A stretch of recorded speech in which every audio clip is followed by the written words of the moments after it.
Welcome to Space to Ground. I'm Kayla LaFrance. Today we're coming to you from Space Center Houston, the official visitor center of NASA's Johnson Space Center.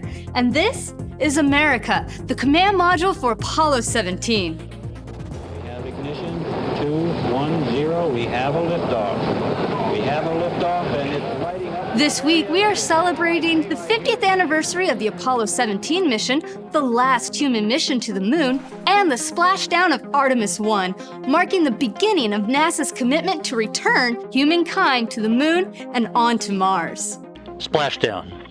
From Tranquility Base to Taurus Littrow to the tranquil waters of the Pacific, the latest chapter of NASA's journey to the moon comes to a close.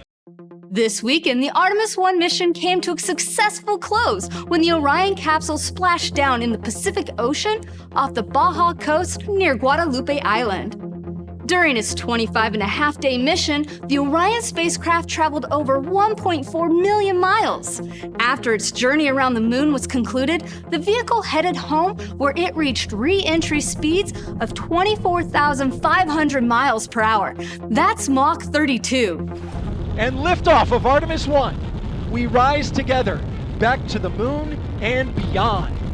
Following its successful launch last month on NASA's Space Launch System rocket, Artemis 1 tested the Orion spacecraft on a rigorous mission in the extreme environment of deep space around the moon. This mission was a critical step before flying astronauts on Artemis 2 in 2024. On Wednesday, December 14th, an external leak was detected from the Roscosmos Soyuz MS-22 spacecraft docked at the Rosvet module on the International Space Station. The Roscosmos mission control team in Moscow decided to postpone the spacewalk by cosmonauts that was planned for Wednesday evening in order to evaluate the situation and data from the Soyuz spacecraft. The crew members aboard the space station were not in any danger during the leak and are conducting normal operations.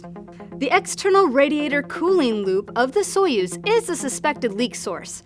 Specialists on the ground are working on plans for a robotic survey of the Soyuz spacecraft. A Roscosmos spacewalk scheduled for December 21st is indefinitely postponed as the team continues its investigation of the Soyuz spacecraft. Also this week, NASA astronauts Josh Cassada and Frank Rubio are preparing for their next DVA, currently scheduled for Monday, December 19th. The duo will exit the station's Quest airlock to install an International Space Station rollout solar array designed to augment power generation on the 4A power channel on the port truss of the orbiting laboratory. This will be the fourth of 6 IROSAs to be installed.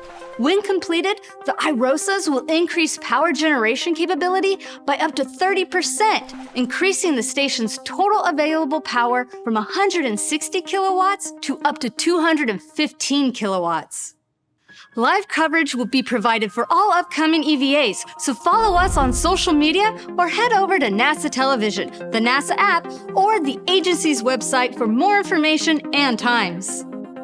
That's Space to Ground for this week. Thanks for watching. We'll see you next week.